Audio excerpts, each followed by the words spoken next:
안녕하세요.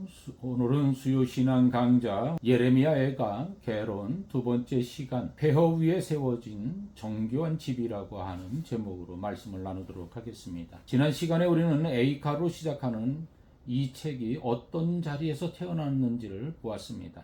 오늘은 그 책이 어떻게 생겼는지를 볼 차례입니다. 우리는 흔히 슬픔에는 형식이 없다고 말하지요. 큰일을 당하면 말이 무너지고 문장이 끊어져요. 그런데 애가는 정반대입니다. 구약성경 전체에서 가장 정교하게 짜인 시가 바로 예레미야 애가입니다. 도시는 무너졌는데 그 무너짐을 기록한 시는 무너지지 않았어요. 저는 이것을 폐허 위에 세운 정교한 집이라고 그렇게 부르고 싶습니다. 애가를 읽으려면 먼저 날짜를 알아야 하지요. 성경이 이 사건의 날짜를 유난히 꼼꼼하게 기록해 두었습니다. 포위가 시작된 날은 시드기야 왕 제9년 8째 달 11일이었습니다. 오늘날 달력으로 보면 주전 588년 1월입니다. 그날 바벨론 군대가 예루살렘을 에워쌌습니다. 열왕기 하 25장 1절, 예레미야 39장 1절과 52장 4절, 그리고 에스겔 24장 1절이 동일하게 날짜를 적어놓고 있습니다. 포위가 끝난 날은 시드기야 왕 제11년 넷째 달 9일이었습니다.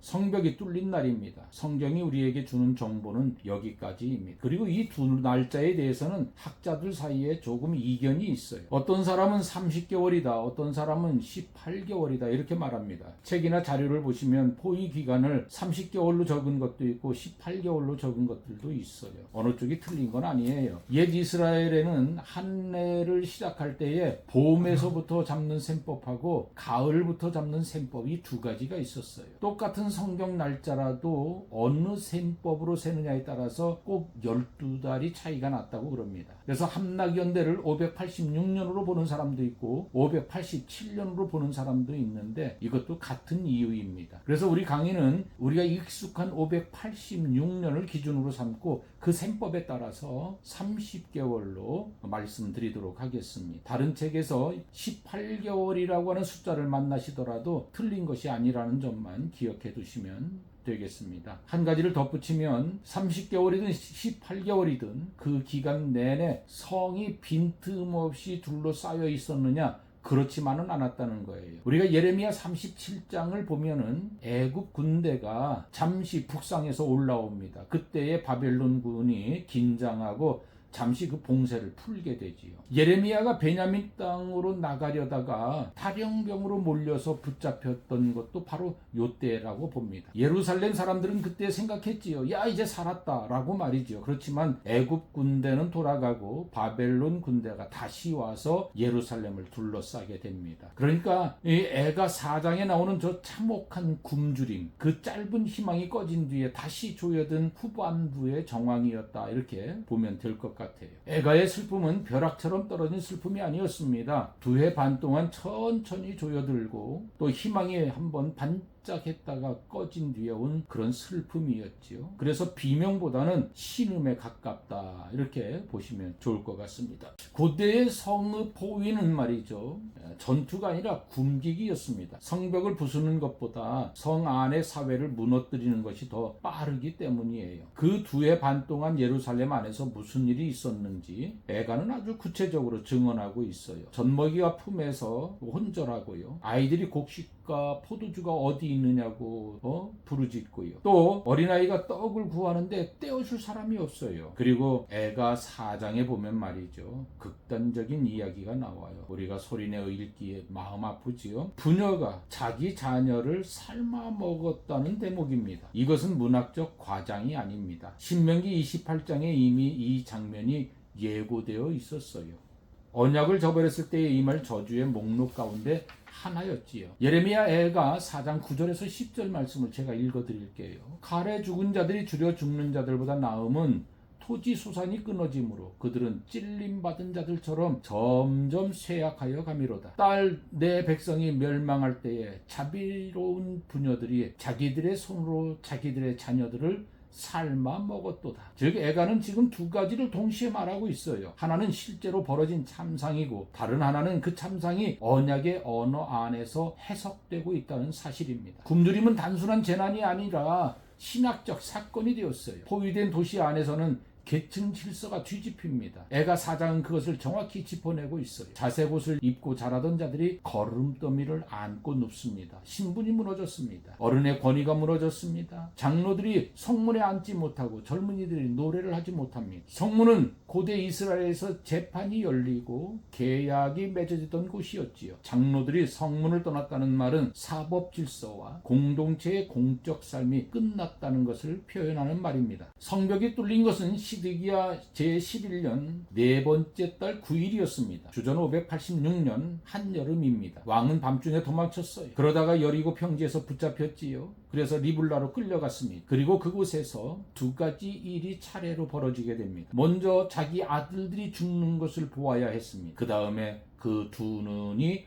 뽑혔습니다. 마지막으로 시드기야가 본 장면이 아들들의 죽음이었던 것입니다. 그런데 성전이 불탄 것은 그날이 아니에요. 한 달쯤 뒤였습니다. 5째 달에 바벨론의 왕 시위대장 느부사라단이 예루살렘으로 들어왔습니다. 그가 여호와의 전과 왕궁과 예루살렘의 모든 집을 불살랐지요. 날짜에 사흘 차이가 있습니다. 열왕기 하 25장은 5째 달 7일, 예레미야 52장은 10일이라고 합니다. 방화가 시작된 날과 다 타고 무너진 날을 각각 적은 것으로 보여요. 포로에서 돌아온 뒤에도 유대인들은 5째 달에 금식했습니다. 스가랴 7장과 8장에 그 금식이 언급되고 있는 것을 보게 되지요. 그 금식일이 오늘날 유대교의 티샤베아브 곧 아부월 9일입니다. 지금도 그들 회당에서 읽는 성경이 바로 예레미야 애가예요. 호위가 시작된 날도 성벽이 뚫린 날도 성전이 불탄 날도 모두 유대인의 금식일로 남아 있습니다. 성경이 적어둔 날짜가 2500여 년이 지난 지금 절기로 살아남아 있는 셈인 거지요. 그래서 흔한 오해를 하나 잡고 바로잡으려고 그럽니다. 586년에 유다 사람 전부가 바벨론으로 끌려간 게 아니에요. 바벨론 포로는 3차례에 걸쳐 있었다고 그랬지요. 1차는 주전 605년 다니엘을 비롯한 귀족 자녀들이 끌려갑니다. 두 번째로는 597년 여호야긴 왕과 에스겔을 포함한 지도층과 기술자 만여 명이 끌려가게 됩니다.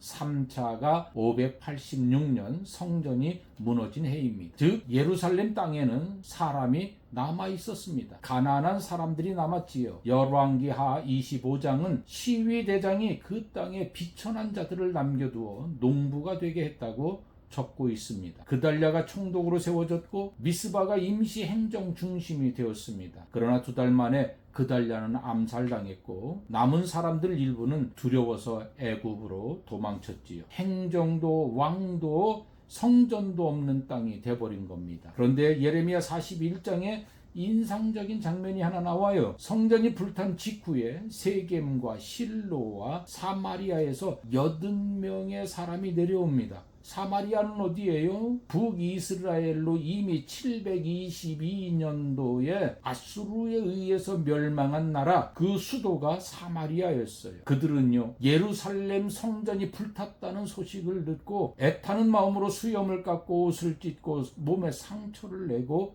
소재물과 유향을 들고 오게 되지요. 어디로 가요? 여호와의 성전으로 갑니다. 성전은 이미 잿더미입니다. 제단도 없고 제사장도 없습니다. 그런데도 그들은 예물을 들고 옵니다. 이 장면이 중요합니다. 애가가 낭송된 자리가 바로 이 자리였기 때문입니다. 많은 학자들이 애가를 폐허가 된 성전터에서 드려진 애곡 예식의 노래로 보는 이유가 바로 여기에 있습니다. 개인 골방에서 쓴 일기가 아니라 사람들이 모여서 함께 소리내어 부른 공적인 슬픔의 예배였다라고 하는 것이지요. 이런 이야기들의 성경 밖에서의 증거들도 한번 찾아보도록 하겠습니다. 첫째로는 라기스라고 하는 곳에서 나온 토기 조각들입니다. 라기스는 예루살렘 남서쪽에 있던 요새 성읍이었거든요. 폐허에서 깨진 토기 조각에 잉크로 쓴 군사 편지들이 나왔습니다. 종이가 귀하던 시절이라 깨진 항아리 조각을 주어 그 위에 사람들에게 글을 썼던 거지요. 그중 한 편지에 지휘관이 이렇게 보고합니다. 라기스의 신호는 보이는데 아세가의 신호는 보이지 않는다고 말이지요. 봉화가 하나씩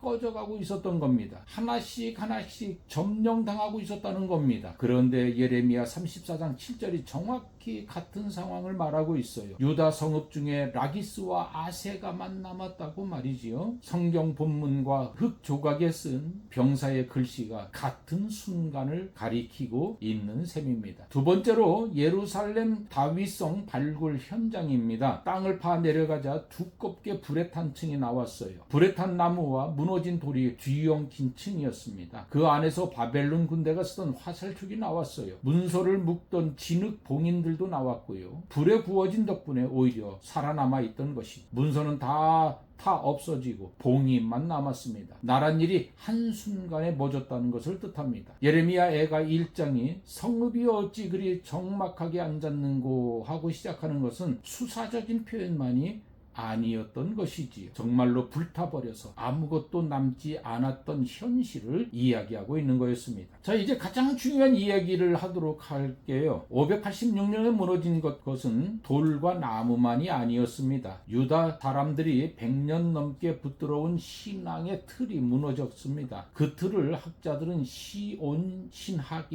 부릅니다. 시편 46편과 48편에 그 확신이 담겨 있어요. 하나님이 그 성중에 계시니 성이 흔들리지 아니한다는 확신이었습니다. 여기에는 역사적 근거도 있잖아요. 주전 701년도에 아수르의 산헤립이 예루살렘을 포위했다가 그냥 물러간 일이 있었습니다. 그 기억이 100여 년 동안 확신으로 굳어 있었어요. 예루살렘은 함락되지 않는다. 성전이 있는 한 하나님이 우리를 버리시지 않는다 라고 말이죠. 예레미야가 성전 설교에서 그토록 강하게 부딪혔던 구호가 바로 그것이었습니다. 이것이 여호와의 성전이라는 말입니다. 그런데 586년에 그 성전이 불타버렸어요. 여기서 고대 근동 사람들의 사고방식을 알아야 이 충격의 크기가 얼마나 컸는지 보입니다. 당시 사람들에게 성전 파괴는 곧 그 신의 패배를 뜻했어요. 내가 믿고 있는 신, 내가 의지했던 신, 그 신의 패배를 상징했거든요. 신전이 무너지면 그 신이 졌다는 것입니다. 실제로 아수르와 바벨론은 정복한 도시의 신상들을 가져다가 자기 나라로 끌고 갔습니다. 신을 포로로 잡은 셈입니다. 그래서 폐허 앞에 선 유다 사람에게는 세 가지 대답이 남습니다. 첫째로는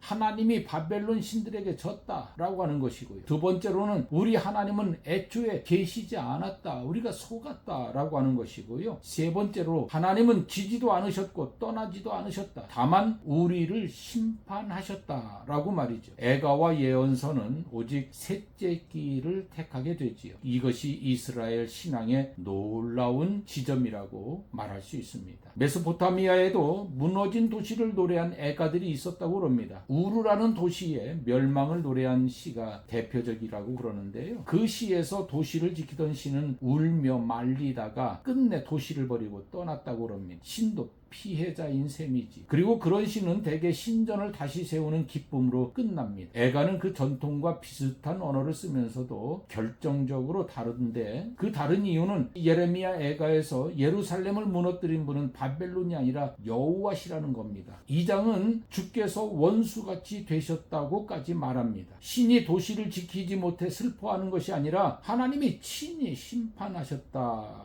이렇게 고백하는 것입니다. 그리고 애가는 성전 재건의 기쁨으로 끝나지 않습니다. 물음표로 끝납니다. 이것이 애가가 놓인 자리입니다. 이 자리를 알아야 두 번째 이야기로 넘어갈 수 있어요. 애가의 구성을 보면 애가는 5장으로 되어 있어요. 절수를 보면은 아주 재미있어요. 1장이 22절, 2장이 22절, 4장이 22절, 5장이 22절, 단지 3장만 66절로 되어 있어요. 근데 1장, 2장, 4장, 5장의 특징이 있는데, 그것이 뭐냐면은 히브리어 자음 알파벳이 22개인데 요것이 맨 앞에 하나씩 쓰여진, 우리로 말하면은 기역, 니은, 디귿, 리을, 미음, 비읍, 이런 식으로 노래가 시작되는 거예요. 그래서 1장도 그렇고 2장도 그렇고 4장도 그렇고 5장도 그렇고 알파벳 22개, 그 22개의 하나가 한 절을 시작하는 처음 단어가 되는 거예요. 거였습니다. 1장, 2장, 4장은 각 절에 첫 글자가 알렙, 베트, 기멜 순서로 시작하지요. 마지막 22절은 타우로 끝나게 됩니다. 우리말로 하면 가나다 순으로 시를 쓴 것입니다. 이것을 이합체 또는 아크로스틱이라고 부른다고 그럽니다. 3장은 한 걸음 더 나가지요. 66절인데 세 절씩 묶여서 같은 글자로 시작합니다. 1절, 2절, 3절은 알렙으로, 4절, 5절, 6절은 베트로 이렇게 시작하는 거예요. 그래서 66절이 됩니다. 그런데 5장만은 조금 다릅니다. 절수는 22절이지만 알파벳의 순서는 없습니다. 요 점은 뒤에서 다시 말씀드리도록 하지요. 그런데 여러분, 여기서 질문이 하나 생겨요. 도시가 불탔어요. 아이들이 굶어 죽었어요. 그런데 그런 상황에서 왜 굳이 가나다 순으로 시를 쓸까요? 저는 이 질문이 애가를 이해하는 열쇠가 된다고 생각을 해요. 세 가지로 정리해 봅니다. 첫째로는 완전함입니다. 알렙에서부터 타우까지는 처음부터 끝까지라는 뜻을 갖고 있어요. 알파와 오메가가 같은 뜻이지요. 시인은 슬픔을 A에서부터 Z까지 다 말하겠다고 작정한 것입니다. 빠뜨리지 않고 남김없이. 이것은 하나님 앞에서 아무것도 숨기지 않겠다는 태도이기도 한 거지요. 두 번째로는 기억이에요. 당신은 종이가 흔한 시대가 아니었어요. 대부분의 사람은 글을 읽지 못했습니다. 신앙은 귀로 전해졌고 입으로 외워졌습니다. 알파벳 순서는 강력한 암기 장치이지요. 다음 절이 어느 글자로 시작하는지 알면 잊어버려도 다시 생각해낼 수 있습니다. 애가는 읽으라고 쓴 책이 아니라 함께 소리내라고 쓴 책이었다는 뜻입니다. 세 번째로는 그릇입니다. 이것이 가장 중요하다고 생각해요. 슬픔이 너무 크면 사람은 말을 잃습니다. 말을 잃으면 슬픔은 사람을 삼켜버리고 말지요. 알파벳이라고 하는 형식은 그 슬픔을 담은 그릇이 되었습니다. 물을 담을 그릇이 없으면 물은 흩어져 버립니다. 그릇이 있어야 물을 들어 옮길 수 있습니다. 애가의 시인은 통곡을 아무렇게나 쏟아놓지 않았습니다. 알파벳이라는 그릇에 담아서 하나님께 들고 올라갔던 거지요. 무너진 도시에서 무너지지 않은 유일한 형식이 바로 이 알파벳에 따라 노래를 부른 거였습니다. 자, 그렇다면 5장은 어떻게 봐야 할까요? 오늘의 핵심 명제입니다. 애가에서 형식은 장식이 아닙니다. 형식 자체가 신학입니다. 모든 것이 무너진 자리에서 시인은 끝까지 무너지지 않는 구조 하나를 지어 올렸습니다. 그것이 폐허 위에 세운 정교한 집입니다. 알파벳의 개수는 지켰습니다. 그런데 순서는 없어요. 여기에 대해 크게 두 가지 해석이 있더라고요. 하나는 힘이 다했다는 해석입니다. 네 편을 그렇게 정교하게 지어 올린 시인이 마지막에 이르러 보니까 더는 쓸 게 없는 거예요. 더 이상 할 수 없어요. 그래서 그릇이 깨지는 지점이라는 겁니다. 또 다른 하나는요, 반대 방향의 해석이에요. 이제는 형식 없이도 기도할 수 있게 되었다는 것입니다. 알파벳이라는 지팡이를 짚지 않고도 그냥 하나님을 부르는 단계에 이르렀다는 것이지요. 실제로 5장은 처음부터 끝까지 하나님을 주여라고 부르는 기도입니다. 앞에 4장과 결이 좀 다릅니다. 탈진과 기도는 종종 같은 자리에서 만나게 되지요. 그래서 앞에 해석은 탈진을 이야기하고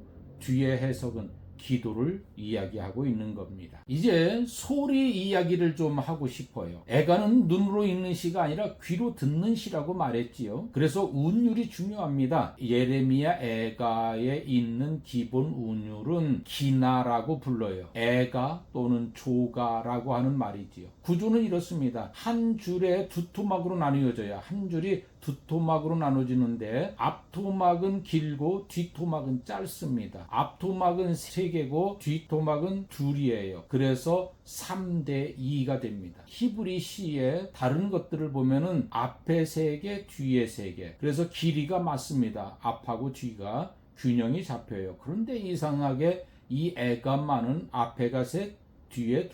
그래서 균형이 무너집니다. 그런데 이것이 실수로 그런 것이 아니라 일부러 의도적으로 그랬다는데 의미가 있는 거예요. 마치 한 박자 뒤에가 짧기 때문에 읽으면 이런 느낌이 나는 거죠. 길게 그리고 짧게 한쪽 다리를 저는 걸음, 흐느끼다 숨이 꺾이는 소리, 이런 느낌이었던 거예요. 울어보신 분들은 알지요. 크게 울면 숨이 끝까지 나오지 않습니다. 마지막에 뚝 끊어지게 되지요. 바로 이 예레미야 애가의 운율이 바로 그 소리를 흉내냈다라고 보는 거예요. 애가 안에서도 이 짧은 뒷걸음이 늘 똑같이 지켜지지는 않았어요. 그러나 전체적인 인상은 분명해요. 애가는 절뚝인다. 이 시를 바로 이합체라고 말하는데, 이합체는 시를 반듯하게 세워줍니다. 기나 운율은 그 안에서 계속 절뚝거립니다. 겉은 반듯한데 걸음은 저는 집입니다. 이 긴장이 애가의 정서를 만들고 있다, 이렇게 볼 수 있는 거지요. 애가의 5장은 이야기의 5단락이 아니에요. 각각 완결된 5편의 시입니다. 그래서 순서대로 사건이 진행되지 않아요. 같은 사건을 5번 다른 각도에서 구조를 보면은요, 1장은 22절인데 도시를 여인으로 표현하고 있어요. 2장도 22절인데 하나님의 진노를 말하고 있어요. 3장은요 66절인데 삼중으로 되어져 있지요. 한 사람의 목소리, 그게 중심이 되어져요. 4장은요 다시 도시의 참상을 객관적으로 보고 있고요.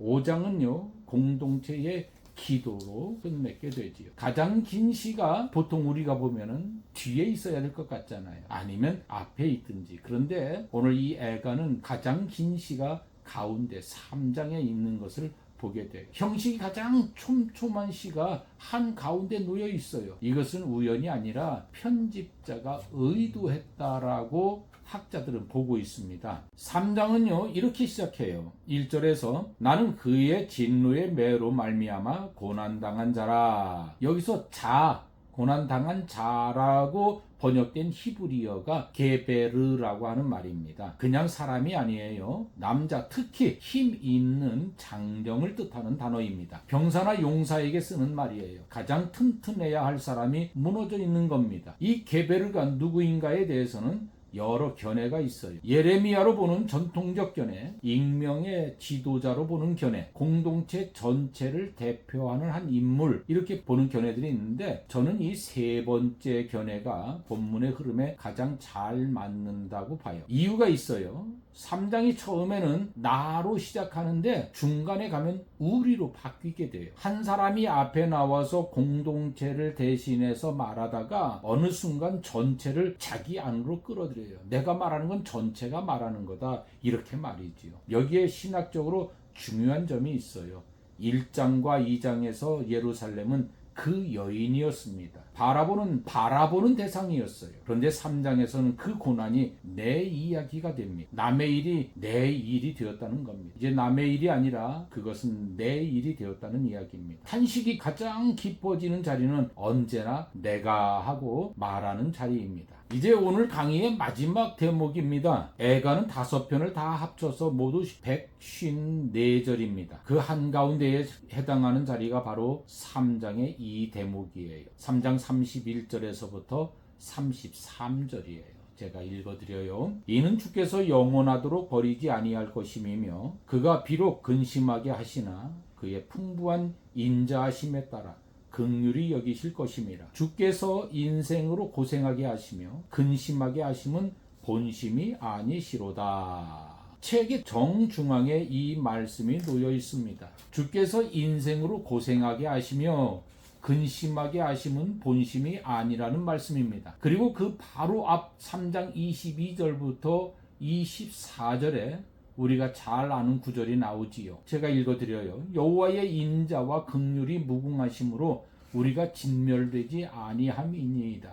이것들이 아침마다 새로우니 주의 성실하심이 크시도소이다. 내 심령에 이르기를 여호와는 나의 기업이시니 그러므로 내가 그를 바라리라 하도다. 여호와의 인자와 긍휼이 무궁하며 아침마다 새롭다는 말씀입니다. 여기서 인자로 번역된 단어가 헤세드입니다. 언약을 끝까지 지키시는 하나님의 신실하심을 가리키는 말입니다. 이 단어는 다음 시간에 본격적으로 다루어 보려고 그래요. 이 위대한 고백이 어디에 있습니까? 책의 결론이 아니라 책의 한 복판에 있다는 게 중요한 겁니다. 그리고 이 구절 뒤에 무엇이 나오는지 살펴보면요, 3장 후반부에는 다시 어두워집니다. 주께서 구름으로 자신을 가리셨다고, 우리를 진노로 덮으셨다고 말합니다. 4장은 다시 참상입니다. 5장은 물음표로 끝나고요. 그러니까 애가는 이렇게 구성되어 있습니다.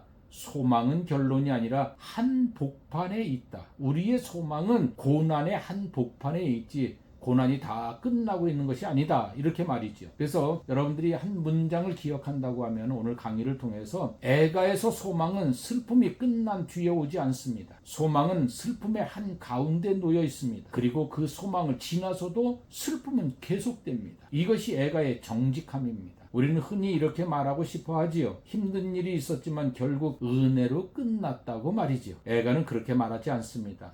은혜를 고백하고도 여전히 아프다고 말합니다. 마지막으로 5장의 끝을 보겠습니다. 주여 우리를 주께로 돌이키소서 하는 기도로 올라갔다가 마지막 절에서 이렇게 끝납니다. 주께서 우리를 아주 버리셨나이까? 우리에게 진노하심이 참으로 크시니이다. 5장 20절에서 22절 말씀 봉독해 드려요. 주께서 어찌하여 우리를 영원히 잊으시오며 우리를 이같이 오래 버리시나이까? 여호와여 우리를 주께로 돌이키소서. 그리하시면 우리가 주께로 돌아가겠사오니 우리의 날들을 다시 새롭게 하사 옛적 같게 하옵소서. 주께서 우리를 아주 버리셨사오며 우리에게 진노하심이 참으로 크시니이다. 유대교 회당에서는 이 책을 읽을 때 마지막 절을 읽은 다음에 21절을 한 번 더 읽는다고 그래요. 어두운 절로 끝맺지 않기 위해서예요. 이사야서와 말라기서에도 같은 관습이 있습니다. 그만큼 이 결말이 견디기 어렵다는 뜻입니다. 그러나 성경 본문 자체는 물음표로 끝납니다. 우리는 그 물음표를 지우지 말고 그대로 읽어야 하는 거지요. 오늘 강의를 정리해 봅니다. 첫째로 주전 586년의 예루살렘 함락은 건물의 붕괴가 아니라 세계관의 붕괴였다. 그리고 이스라엘은 하나님이 지셨다고 하지 않고 하나님이 심판하셨다고 고백하지요. 두 번째로는 애가의 시인은 그 슬픔을 알파벳이라는 그릇에 담았습니다. 형식이 곧 신학입니다. 그리고 그 형식은 기나 운율, 절뚝거리는 기나 운율로 계속 절뚝거리고 갑니다. 세 번째로 5편의 시는 3장을 중심으로 대칭을 이룹니다.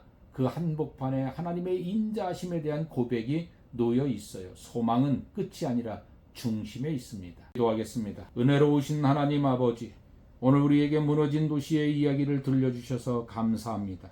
주의 백성이 가장 캄캄한 자리에서 입을 다물지 않고 알파벳 하나하나의 슬픔을 담아 주 앞에 올려드렸음을 배웠습니다. 그 정직함 앞에 저희를 세워 주시옵소서. 주님, 저희에게도 말이 나오지 않는 날이 있습니다. 무너진 것을 다시 세울 힘이 없는 날이 있습니다. 그런 날에 저희가 주를 원망하기보다 주께 아뢰는 사람 되게 하여 주시옵소서. 주의 인자와 긍휼이 무궁하며 아침마다 새롭고 하신 그 고백이 모든 것이 끝난 뒤에 겨우 붙드는 말이 아니라 모든 것이 주의 인자와 긍휼이 무궁하며 아침마다 새롭다고 하신 그 고백이 모든 것이 끝난 뒤에 겨우 붙드는 말이 아니라 슬픔의 한 복판에서 붙드는 말이 되게 하여 주시옵소서. 이 강의를 듣는 한 분 한 분을 기억하여 주시옵소서. 오래 신앙의 길을 걸어오신 어르신들의 몸과 마음을 붙들어 주시고 각자의 자리에서 감당하는 무거운 짐을 주께서 함께 져 주시옵소서. 남은 시간 동안에도 이 말씀을 더 깊이 배우게 하시고 배운 것이 지식으로 그치지 않고 기도가 되게 하여 주시옵소서. 우리를 위하여 친히 애가가 되어주신 예수 그리스도의 이름으로 기도합니다. 아멘.